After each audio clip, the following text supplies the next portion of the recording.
Alhamdulillahilladzi anzala sakinah fi qulubil mu'minin liyazdadu imanan ma'a imanihim. Allahumma shalli ala Sayyidina Muhammadin wa ala alihi wa ashabihi ajma'in. Allahumma inna nas'aluka ilman nafi'an. Allahumma inna nas'aluka ilman nafi'an wa rizqan tayyiban wa amalan mutaqabbalan. Allahumma inna nas'aluka ridhaka wal jannah wa na'udzubika min sakhatika wan nar. Allahumma inna nas'aluka imanan kamilan wa yaqinan sadiqan wa qalban khashi'an wa lisanan dzakiran. Ya Allah, berkahi majelis ini. Pertemuan ini Engkau yang menakdirkan. Kami berkumpul di rumah-Mu, Engkau yang mengumpulkan. Jadikan pertemuan ini membuat kami semakin yakin padamu. Semakin bersungguh-sungguh berbekal pulang padamu. Lindungi majelis ini dari niat yang salah. Dari ilmu yang tidak manfaat. Dari amal yang tidak Engkau terima. Taqabbal minna ya karim. Innaka antas sami'ul alim. Sesungguhnya Engkau maha mendengar lagi maha mengetahui ya karim. Amin ya rabbal alamin.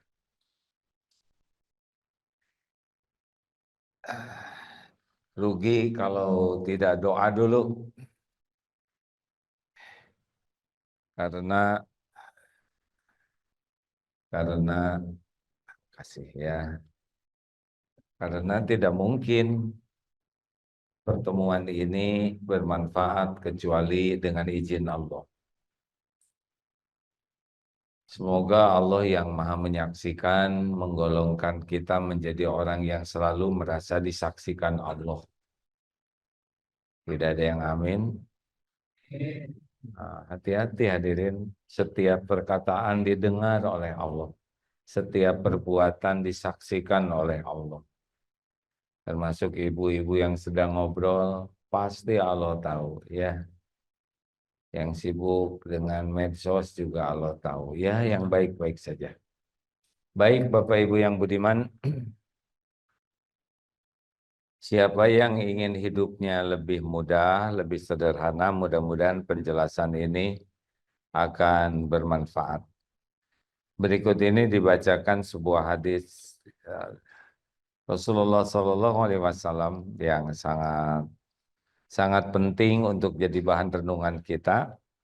Hadis ini sahih ya, dari riwayat Ibnu Majah nomor 4105, dinyatakan sahih oleh Al-Albani. Rasulullah SAW bersabda, "Man kanatid dunya hammahu." Barang siapa yang menjadikan dunia ini sebagai tujuannya, obsesinya, sumber kekhawatirannya, target utamanya, farraqallahu alaihi amrahu. Maka Allah akan mencerai-beraikan urusannya. Nanti akan ada penjelasan ya. Wa ja'ala faqrahu baina ainai. Dan Allah akan menjadikan kefakiran, takut miskin ada selalu di pelupuk matanya.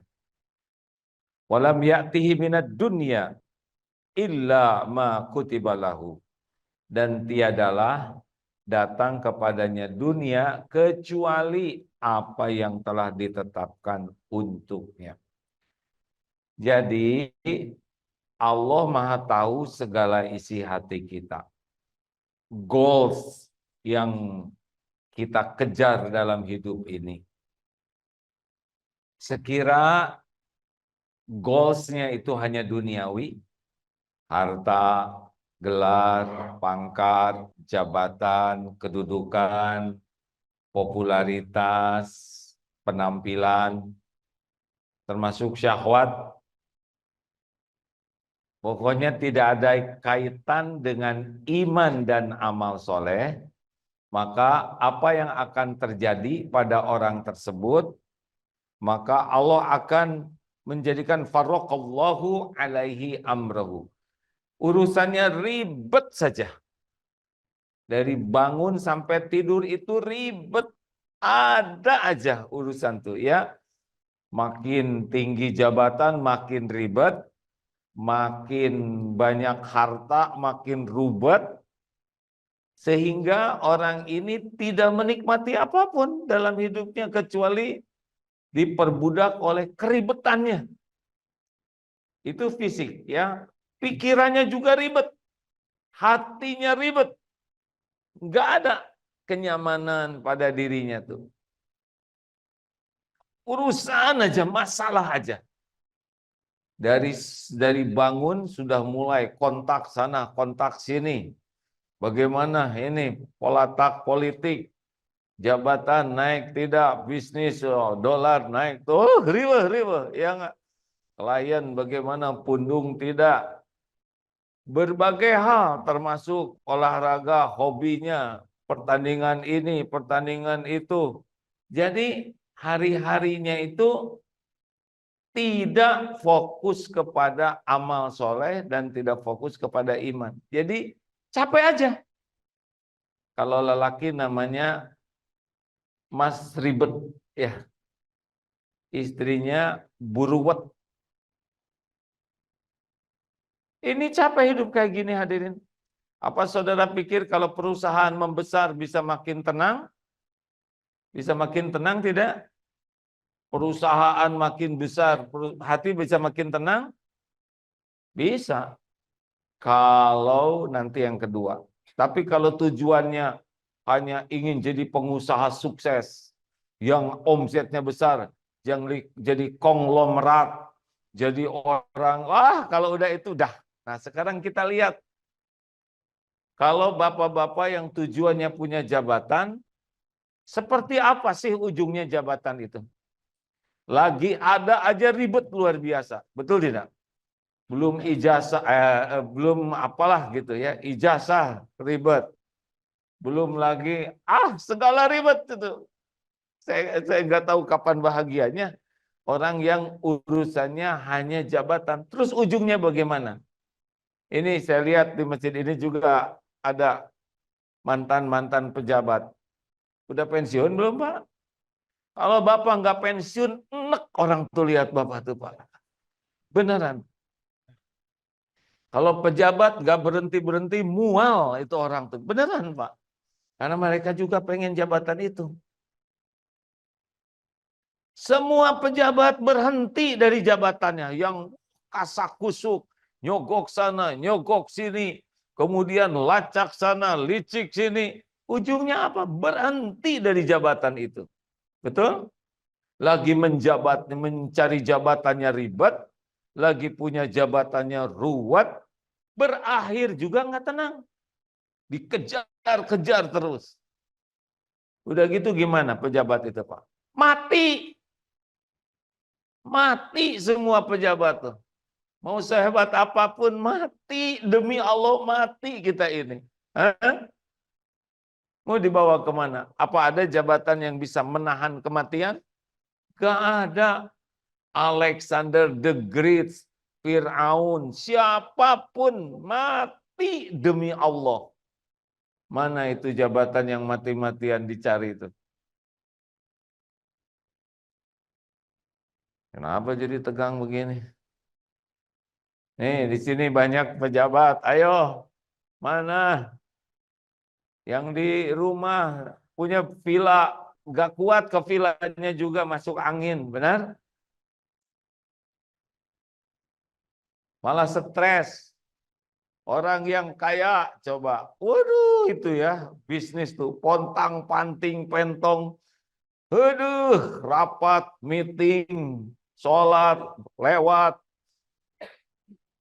saum batal, ngaji nggak sempat. Ini yang jago meeting ya, pengusaha kumpul terus ke sana, lobby sini, ngecek itu, aduh, ribet.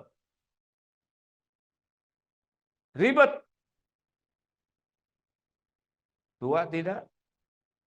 Pengusaha tua tidak? Tua. Bisa menikmati tidak itu? Punya mobil off-road misal, udah tua, seleo. Hah? Punya moge, udah aki-aki, keluar sebentar, gak kuat nahan miring. Pulangnya dikerok, Pak. Enterwin.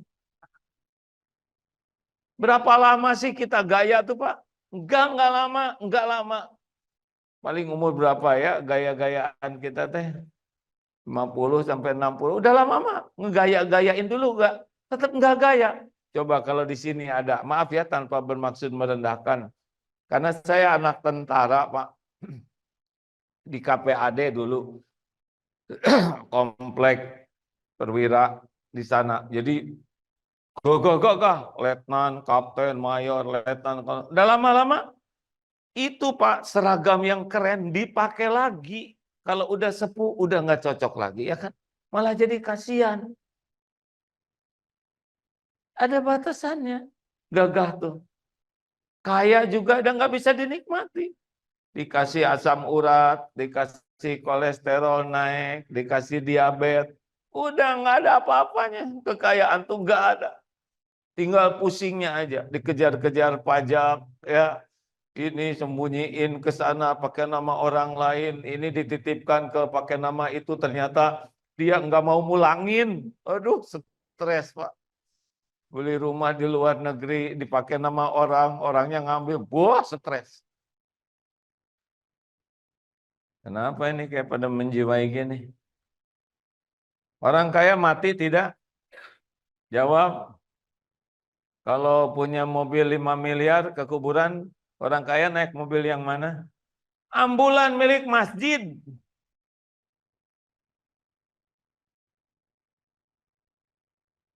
Pakai keranda, Pak. Di mewah-mewah juga nggak bisa tuh keranda itu. Dunia sampai di mana? Sampai di pintu kubur aja. Mana orang kaya nggak mati? Korun. Segitu beratnya kunci. Kuncinya aja udah nggak keangkat. Kemana itu korun? Dimakan tanah babak belur. Dihisab. Dihisab itu setiap rupiahnya. Nggak ada yang lepas tuh. Udah di dunianya nelangsa, babak belur. Udah gitu dicapai pikiran, capek hati, sakit hati, dendam. Bisnis itu bukan main, Pak. Peningnya. Mati, hidup aja nggak dinikmati, Pak. Apa orang kaya sekali makan, satu meja makan? Enggak. Sebelum makannya juga, makan dulu kolak dulu, ya. Supaya pas makan bisa ngebrojol semua. Siapa yang otot kawat balung bersih? Hah? Kan ada yang pengen badannya di keren-keren terus. Berapa lama atuhan? Kita berotot mak yang rada centil, yang ingin kelihatan, saya nggak boleh nyebut seksi, nggak sopan ya. Berapa lama centil kayak gituan? Tetap ngoyondon, ya kan? Mau pakai jepitan jemuran di sini, lama-lama dijepit ke sini ke bawah hidungnya. Gak lama Pak, badan kita digagah-gagah tuh. Ya, berapa sih? Juga kalau udah 70 gitu kita digagah-gagah juga nggak pantas.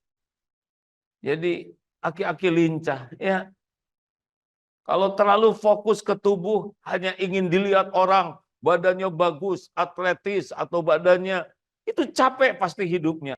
Stres, ingin kelihatan cantik, ingin kelihatan cakep, ingin kelihatan awet muda, itu menderita tuh hadirin. Tiap tumbuh, uban, pusing, dicabut, sakit, habis, dicet, naik lagi yang itu, ya kan yang hitamnya. Capek Pak. Halo, Bu, pengen kelihatan cantik teh berapa lama nih? Sampai 60-an lah mungkinnya berusaha. Tapi udah 65 ke atas, udah merdeka ibu, udah nggak bisa diapa-apain lagi ya kan? Sama bapak-bapak juga yang ingin kelihatan omli, omlier ya. Nggak lama Pak, udah gitu gimana yang gagah-gagah tuh? Yang otot kawat, balung besi, leher beton, ujungnya kemana? Maut Pak, mati. Segitu banyak waktu untuk ngangkat barbel, ya nggak? Segitu banyak waktu, bukan tidak boleh. Kemana ujungnya? Mati. Padahal waktu untuk kelihatan itu tuh ngabisin waktu luar biasa. Biaya. Apalagi sih yang suka dikejar orang? Oh, syahwat. Pergi ke sana ke sini. Berapa lama syahwat? Belum lagi kena penyakit. Ya, sifilis, gonorhu, HIV, raja singa. Udah stres. Berapa lama? Udah aki-aki udah letoy, ya kan? Jadi mau ngapain hidup ini? Nah, ini jawabannya.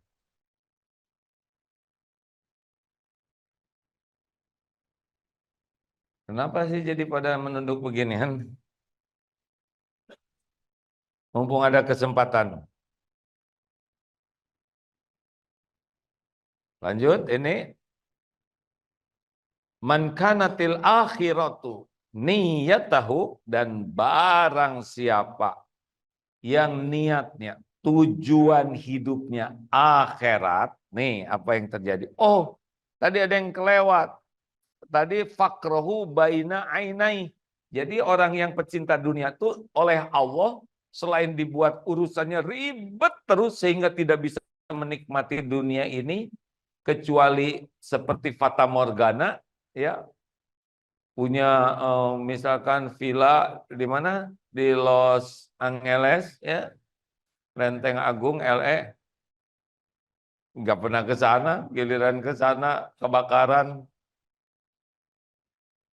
Dan orang yang fakrohu baina ainai, oleh Allah dibuat di pelupuk matanya tuh takut miskin, takut berkurang, maka tidak mau bayar zakat mal.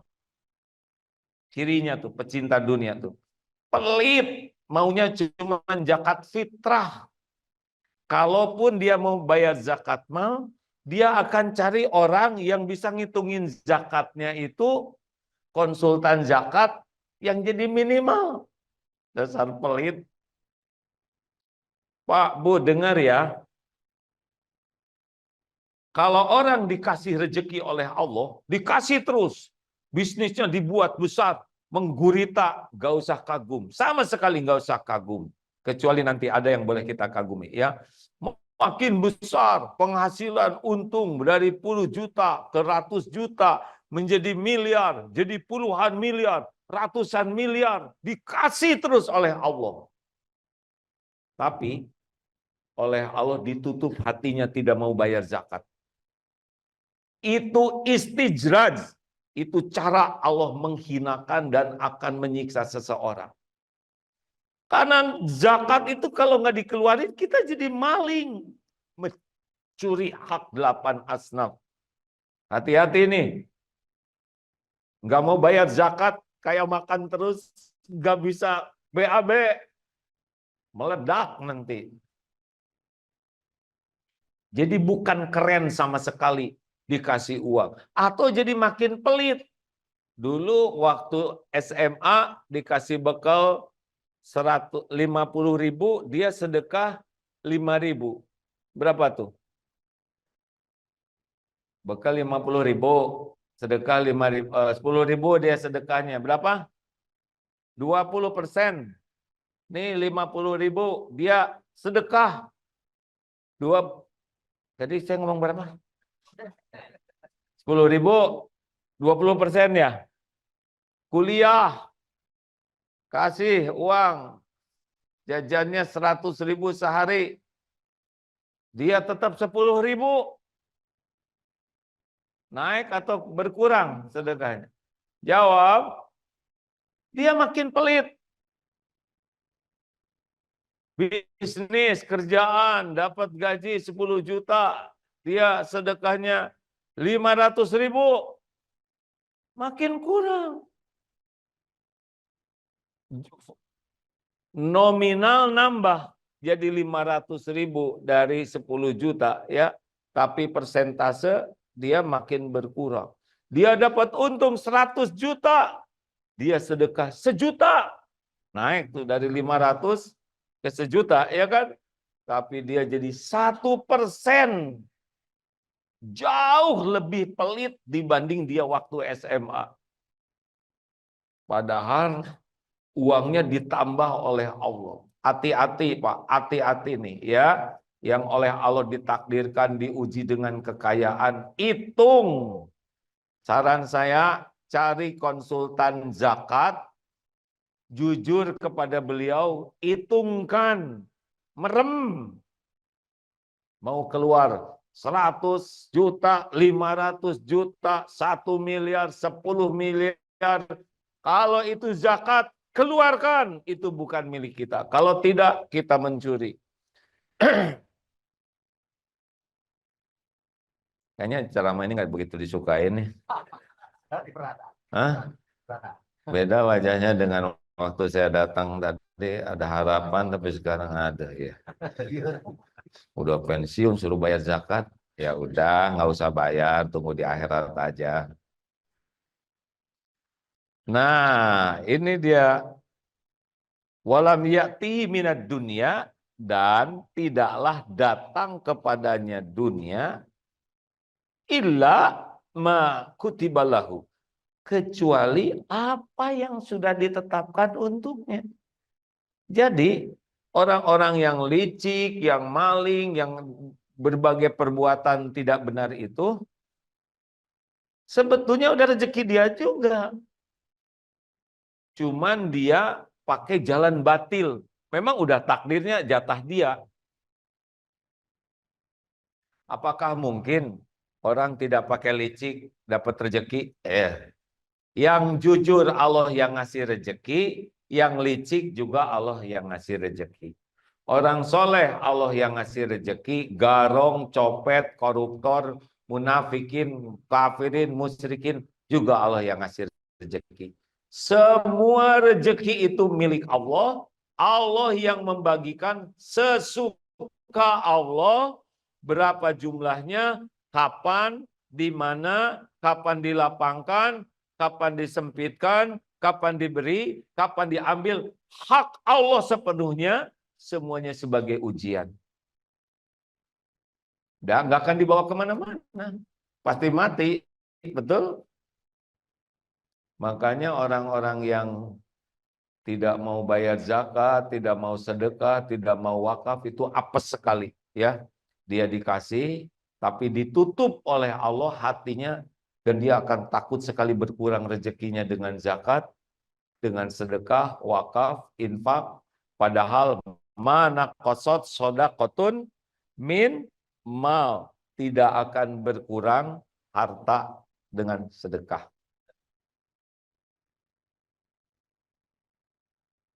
Lanjut, waman kanatil akhiratu niyatahu, dan barang siapa yang tujuan hidupnya akhirat. Tujuan hidup akhirat ini bukan mengabaikan dunia, tapi dunia yang dipakai untuk bekal akhirat itu sudah jadi urusan akhirat. Bolehkah kita punya harta banyak? Rasulullah hartanya banyak tidak? Masya Allah, 1/3 dari gonimah itu luar biasa. 1/5, maaf, dari gonimah itu luar biasa jumlahnya. Abu Bakar As-Siddiq, Umar bin Khattab, apalagi Utsman bin Affan, melimpah ruah. Umar, Abdurrahman bin Auf, wah kaya sekali itu. Terserah Allah, kalau ditakdirkan kaya, kaya. Tapi kalau tujuannya akhirat dengan kekayaan, dengan jabatan, jabatan itu terserah Allah ya. Surat Ali Imran ayat 26. A'udzubillahi minasyaitonirrajim. Kullillahumma malikal mulk tu'til mulka man tasya' wa tanzi'ul mulka mimman tasya' wa tu'izzu man tasya' wa tudhillu man tasya' biyadikal khair innaka ala kulli syai'in qadir. Jadi Qulillahumma, katakan Allahumma malikal mulk, maharaja, pemilik segala kerajaan. Engkau berikan kerajaan, kekuasaan, jabatan, kedudukan kepada siapa yang engkau kehendaki. Engkau ambil jabatan, cabut dari siapapun yang engkau kehendaki. Engkau muliakan siapa yang engkau kehendaki. Engkau hinakan siapa yang engkau kehendaki. Biyadikal khair, di tanganmulah segala kebajikan. Innaka, sesungguhnya engkau maha kuasa atas segala-galanya. Tidak ada satupun jabatan, mulai dari ketua OSIS, pramuka, ketua P3K, apa tuh di sekolah dulu, KM, senat mahasiswa, komandan Menwa, RT, RW, ketua Ormas, mau jabatan apapun sampai yang tertinggi di dunia, itu hanya Allah yang menentukan. Bukan karena pintar, bukan karena hebat. Yang bodoh juga ada yang dikasih jabatan oleh Allah. Gak usah mikir siapa-siapa. Pokoknya ada yang kurang, kalau Allah takdir jadi. Karena jabatan bukan tanda kesuksesan. Jabatan itu bukan tanda kemuliaan. Jabatan itu bukan tanda kehebatan seseorang. Jabatan itu adalah amanah. Jabatan itu adalah ujian. Jabatan itu pasti berakhir dan pasti dituntut pertanggungjawabannya di akhirat. Maka sekali lagi suka diingatkan, kan suka ada potret dua ya di kantor-kantor, yang rada awet, yang tengah, ya kan? Nggak diganti-ganti dari dulu. Yang potret dipasang itu pasti dicopot. Nggak bisa enggak. Tapi tidak berakhir dengan berakhirnya jabatan. Pasti di akhirat dituntut. Setiap ucapan, setiap tanda tangan, setiap keputusan, balik semuanya. Demi Allah balik kepadanya. Jabatannya tidak lama, tapi hisabnya. Makanya bapak-bapak, saya anjurkan ya, nggak usah ambisi jadi presiden lah bapak. Ya, pertama ya siapa yang mencalonkan, benar. Yang kedua, siapa yang milih juga. Besar kemungkinan istri bapak juga nggak akan milih bapak. Ya, boro-boro ngurus negara, saya aja katanya nggak keurus. Kalau nggak ada takdirnya nggak jadi. Kalau ada takdirnya, jadi itu Pak. Tapi kan dipisahkan antara jabatan dengan kemuliaan, misah Pak. Kalau jabatan itu bisa membuat dirinya makin kuat iman dan digunakan untuk menambah amal kebaikan, maka dipasangkanlah kemuliaan. Tapi kalau jabatan itu tidak pakai iman, merusak iman dan merusak yang lain, maka oleh Allah dipasangkanlah kehinaan. Fir'aun kasih jabatan oleh Allah dan menjadi contoh kehinaan, kebusukan. Namrud ya, sekarang tuh yang sedang di dunia ini perang terus ya, Ngisrowol, itu pasti mati tuh presidennya tuh. Tapi kebayang nanti di akhirat seperti apa balasannya ya. Nggak bisa lari. Nggak bisa lari. Pasti ada balasan. Wa ja'ala ghinahu fi qalbi.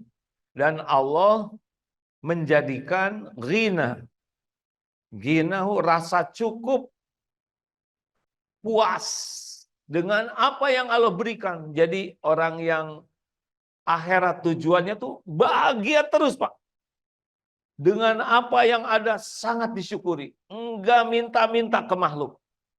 Kalau yang tadi karena dia takut miskin, dia akan minta-minta terus. Ya, walau jabatannya sudah tinggi, dia akan meresana meres sini, minta sana, minta situ, terus saja. Karena dibuat fakrohu baina ainai. Jadi tidak usah heran ada yang jabatannya udah tinggi, udah pensiun, udah sangat kaya, tetap aja minta-minta ke sana sini. Karena memang dia sangat takut berkurang hartanya. Jadi kayak minum air laut, haus aja terus. Ini penderitaan dan hina ya. Ini kemarin diceritakan ada seorang supir truk yang kalau ngasih ke siapa yang suka di pinggir jalan malak berseragam, itu sebelum ngasih uang tuh diludahin dulu Pak. Amit-amit, cilaka, mencret. Saya tidak menganjurkan begitu. Tapi memang waktu ngasihinnya begini ya, seperti merunduk, aslinya penuh dengan sumpah serapah, doa-doa buruk, karena dia merasa dirampok hartanya. Itu walaupun pakai pangkat, pakai bawa pistol, borgol, demi Allah dia tidak ada ketenangan dan tidak ada kemuliaan. Oleh Allah dibuat begitu. Makanya kalau orang sudah cita-cita akhirat, nggak ada tuh minta-minta sama orang. Dia lagi susah juga dia sembunyikan, karena Allah tahu dia lagi susah. Tidak perlu menghibah. Selalu terhormat, terjaga izahnya. Ini kalau cita-cita akhirat tuh kerja enggak? Kerja Pak. Malah kerjanya juga profesional. Kenapa? Dalilnya apa? Ihris ala ma yanfa'u wasta'in billah wala ta'jaz. Jadi kalau orang yang pecinta akhirat itu, dia kalau melakukan sesuatu tuh selalu semangat untuk hal-hal yang manfaat, baik dunia maupun akhirat, dan sangat kuat doanya dan tidak lemah. Ini ciri orang yang pencari akhirat itu. Dan kalau melakukan sesuatu beyond expectation. Begitu? Jadi kalau Bapak ingin tahu pecinta akhirat seperti apa, dia kalau melakukan kebaikan beyond expectation. Gaya tapi susah. Kalau melakukan sesuatu di atas ekspektasi orang. Jadi nggak ada malas-malasan. Pecinta akhirat itu lebih rajin daripada pecinta dunia. Lebih maksimal.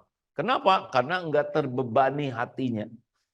Karena bagi dia bekerja, bisnis, jadi pejabat, atau jadi profesional adalah ibadah. Nggak ada kaitan dengan uang. Uang terserah Allah. Nggak ada mikir negatif. Nggak ada licik-licikan. Dengar ya, hadirin, kalau pejabat tidak jujur, sehari kan 24 jam. Pakai tidur. Berapa jam sih pejabat itu tidurnya?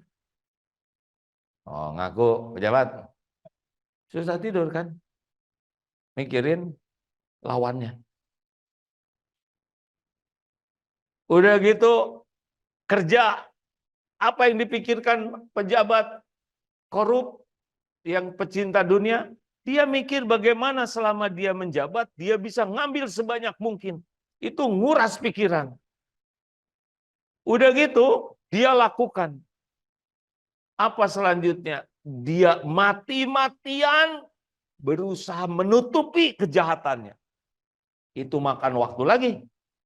Udah mati-matian nyari nggak benar, udah dapat, nutupin. Jadi kapan kerjanya? Kapan ngurus negeri ini? Nggak mungkin. Nggak mungkin. Orang yang tidak mengenal akhirat nggak akan benar kerjanya. Pasti nggak benar. Karena dia lebih sibuk apa yang akan dia dapatkan buat dirinya. Kalau udah dapat, dia mati-matian menyembunyikan supaya nggak ketahuan, nggak dituntut, nggak ada bahagianya, nggak ada. Hakul yakin. Dan perkara membuka menutup aib itu adalah urusan Allah. Kalau Allah mau buka, buka aja. Bagaimana kalau enggak dibuka sampai tua, tetap aja menderita, takut kebuka, ya kan? Nah, dikubur kebuka.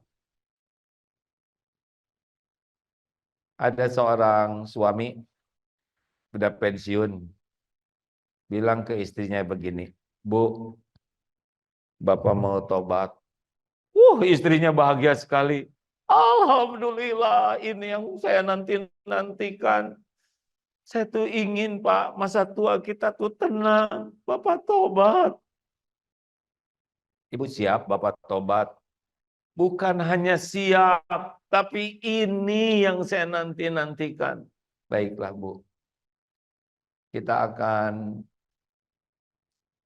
kembalikan apa yang saya ambil. Maksud Bapak bagaimana? Udah beda tuh. Rumah ini hasil nggak benar, Bu. Hasil saya nggak benar selama saya memiliki jabatan. Maka saya tidak pernah tenang di rumah ini. Lalu kita gimana dong?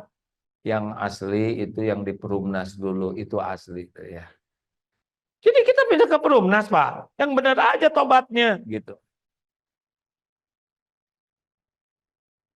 Terus mobil ini di garasi itu semuanya nggak ada yang benar, nggak ada yang halal. Nanti kita pakai apa? Yaitu Honda C70 yang dulu. Ingat tidak? Wah, yang benar dong Pak tobatnya, yang asli lah. Nah, begitulah ya.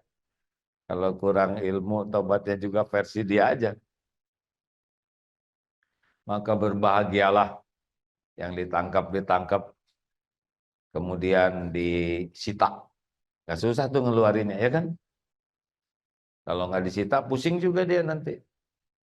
Berat ngelepasinnya.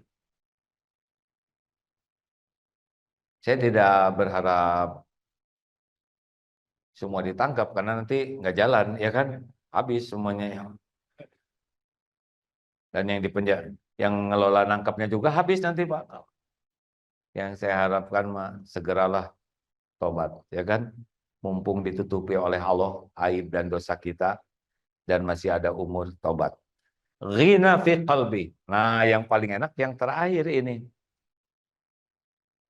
Waman kanatil wajal walam yati min dunya ma yarquna waman kanatil akhir niyatahu jama'allahu lahu amrahu. Nah, kalau udah akhirat tujuannya, dunia ini akan diatur oleh Allah jadi mudah. Hatinya tenang, selalu merasa cukup, urusannya juga kayak puzzle. Perlu ini, ada mau usaha, ada ahli yang bantuin, perlu modal, ada yang nitipin modal, jualan, ada yang mau beli, harganya malah naik. Enak aja. Jadi sholat tidak keganggu, tahajud tidak keganggu, ngapalin Quran tidak keganggu, bisnis jalan, ya. Abdurrahman bin Auf juga bisnis, ya. Tapi enggak ribet. Nggak pakai stres, nggak pakai banyak takut saingan, dikasih bersyukur, tidak dikasih ditahan dia sabar. Enjoy saja, nggak ada dengki-dengki dengan pengusaha yang lain, nggak ada sikut-sikutan. Ini ya, ada salah seorang yang ikut pilkadal, pemilihan kepala daerah langsung. Ini saya kenal beliau. Orang lain kampanye, lah beliau malah itikaf. Biarinlah, kalau takdirnya ada ya pasti jadi, kalau enggak ya enggak apa-apa, sama aja. Qadarullah jadi, Pak. Nah, waktu saya ke daerah beliau, ketemu dengan wakilnya, ternyata kantornya juga di masjid. Jadi nerima tamunya tuh di masjid. Saya tanya ke wakilnya, bagaimana itu Pak Wali Kota? Ya itulah beliau, ya enggak? Kerjanya dakwah di masjid, kalau jadi. Jadi gimana kampanye? Saya, kata wakilnya tuh. Jadi kerjaan saya ke sana sini. Ya udahlah, begitu jalannya. Beliau punya keyakinan bahwa jabatan itu Allah yang membagikan. Kalau memang Allah kasih pasti jadi. Ya beliau ikhtiarnya adalah jadi orang yang baik-baik saja. Dan ternyata syariatnya, wakilnya yang tadinya ikut debat dan sebagainya. Dan jadi itu. Waktu kemarin musim pilkada juga, sebagian ada yang datang ke pesantren, saya mencalonkan diri, maaf ya, saya nggak doain menang. Oh, kenapa Dulu ada yang didoain menang, sekarang ditangkep Jadi maunya doanya semoga diberikan yang terbaik aja. Kalau baik sing jadi, kalau nggak baik semoga nggak jadi. Ada kurang enak juga beliau dengarnya. Jadi tuh kemarin datang lagi, jadi kan ya, berarti ini jadi dicoba oleh Allah ya, semuanya Allah yang ngatur. Wa ja'ala ghina fi qalbi wa atathu dunya wa hiya raghimah. Dan dunia akan datang kepadanya, wahia, dan dia raghimah, dalam keadaan takluk. Jadi dunia ini ya, yang orang mati-matian nyari, nanti dia dibuat oleh Allah uang, penghormatan, kesehatan, yang dunia yang dicari itu merunduk kepadanya, melayani. Allah yang bikin begitu. Nah, itulah para sahabat Nabi, orang-orang soleh. Imam Abu Hanifah tuh kaya raya, Pak, pengusaha.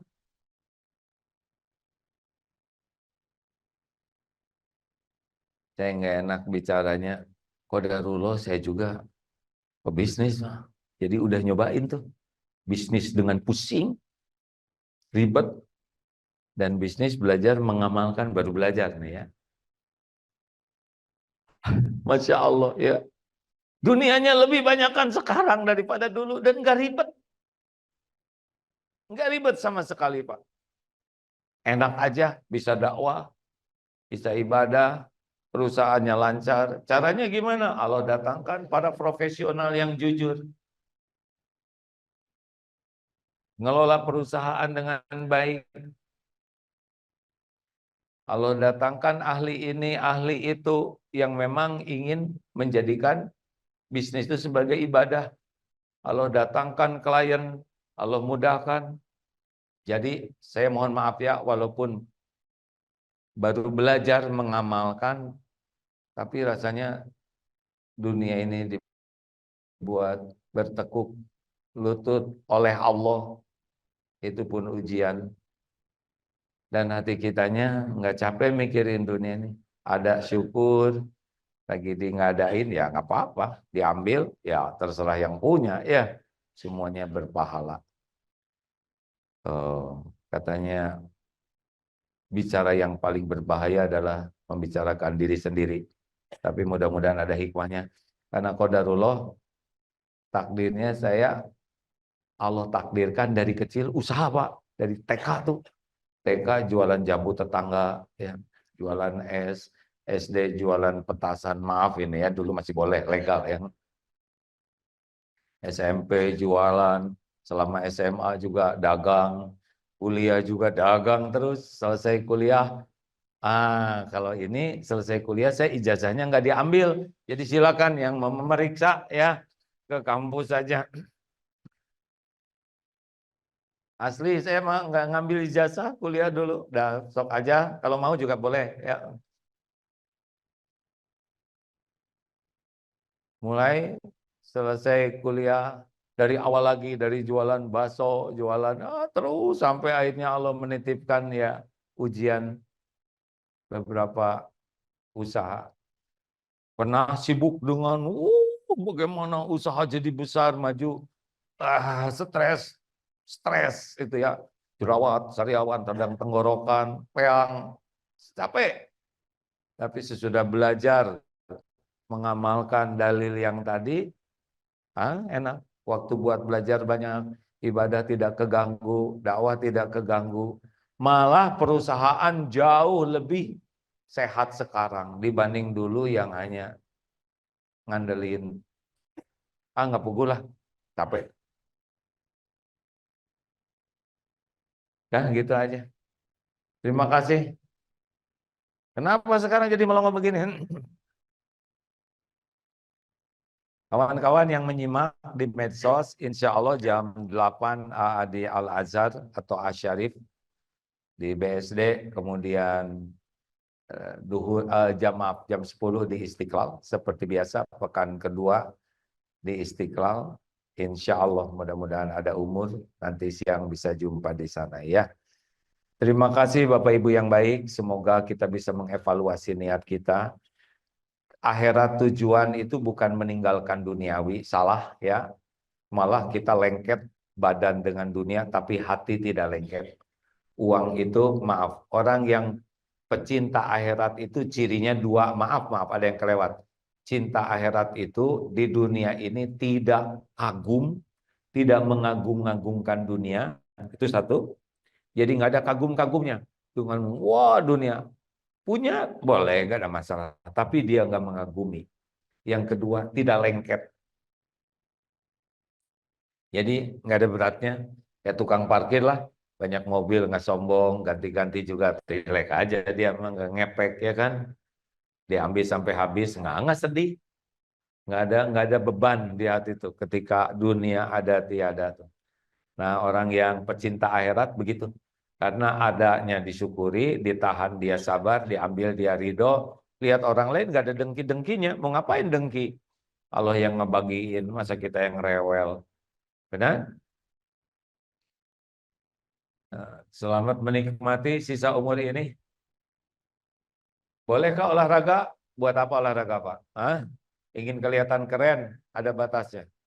Kita olahraga, tubuh ini milik Allah.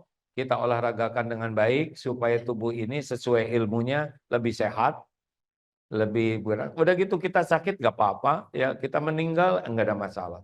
Jadi olahraga tuh bukan ingin kelihatan, wah ini atlet, nggak bisa ya. Model-model kita gini pakai seragam atlet ketat itu darah nggak ngalir loh Pak, ya udah nggak usah centil. Saya ingat waktu musim sepedahan kemarin, ada yang pemula bersepeda, ingin kelihatan gaya, kacamata sangat hitam sampai mungkin kurang jelas ya. Kemudian, wah penampilannya lebih atlet dari yang atlet asli. Tapi dua belokan juga udah muntah Pak, jadi kurang keren lah ya. Mak-mak, sekarang lagi musim lari, saya ingatkan lagi ya, berjilbab itu adalah ibadah. Bukan cuma nutup rambut, tapi tidak boleh ketat. Kalau wanita berpakaian ketat atau laki-laki itu sama dengan berpakaian tapi telanjang. Tidak benar, ya, tidak boleh berpakaian ketat. Ini lelaki yang suka sepedahan juga malu saya lihatnya itu. Ih, ngetet kayak gitu ya kan. Benar, saya malah ada jijai lihatnya tuh. Maaf ya, siapa kita teh atlet bukan bisi mati lagi sepeda. Kita bersepeda tuh ibadah. Kalau ibadah tuh niatnya benar dan caranya benar. Mau ngapain? Udah ngeboseh capek-capek kalau nggak jadi pahala, ya kan? Dan tidak jaminan sehat lagi olahraga tuh. Makanya coba benerin tuh celananya, bajunya, ya. Jangan sampai jadi dosa. Olahraga itu ibadah, niatnya benar, mencari keridhaan Allah, caranya juga benar. Saya mohon maaf ini ya, kalau mau olahraga pakaiannya dibetulin, mak-mak malu lihatnya, apalagi udah sepuh, ketat kan jadi gimana gitu. Saya minta maaf ya. Jangan gitu ketawanya Pak. Yang udah diam, astagfirullahaladzim, istighfar. Udah kita nggak usah memaksakan diri. Olahraga yang jadi amal soleh. Ya, bisnis juga kalau udah senior seperti ini, udahlah, Aki, ya. Mau apa lagi? Syukurin yang ada. Jangan sampai kehilangan waktu ke masjid. Jangan sampai kehilangan waktu tahajud. Jangan sampai kehilangan waktu untuk baca Quran. Gara-gara bisnis, apa? Kita bisnis untuk menambah amal soleh kita, nambah biaya sedekah, ya. Nggak usah ribet. Yang banyak cicilan, aduh saya ini berat cicilan mobil, jual. Kok dijual harganya murah? Jangan jual. Aneh, ya nggak? Pilih salah satu atuh. Nggak usah maksa-maksain diri, pengen dinilai orang kaya, keren, hebat, elit. Nggak ada apa-apanya. Bela-belain kita nyicil ini, nyicil itu. Dengerin ya, kalau kita nyicil pengen dipuji orang, yang muji itu nggak pernah bantuin cicilannya. Ya kan? Kita aja yang nyesek. Ibu nyicil 36 bulan, ya enggak? Ya, jadi makanan anak-anak dipakai nyicil tas. Udah gitu disangka teman-teman KW lagi, menderita. Ya lah, nggak usah pusingkan omongan orang kalau kita serius ke Allah. Ya, pasti ada kok yang menghina, yang tidak suka ke kita, yang memfitnah. Nabi aja sempurna segala-galanya, ada yang tidak suka, betul tidak? Ada yang menghina, ada yang memfitnah, ada yang memusuhi. Apalagi kita yang hina betulan, masa nggak ada yang menghina? Biasa aja lah. Terima kasih Bapak Ibu yang baik, semoga ada hikmahnya, selamat menafakuri, semoga akhiratlah yang menjadi tujuan kita, dan kita di dunia ini kita sempurnakan sebagai amal soleh kita. Amin ya rabbal alamin. Assalamualaikum warahmatullahi wabarakatuh.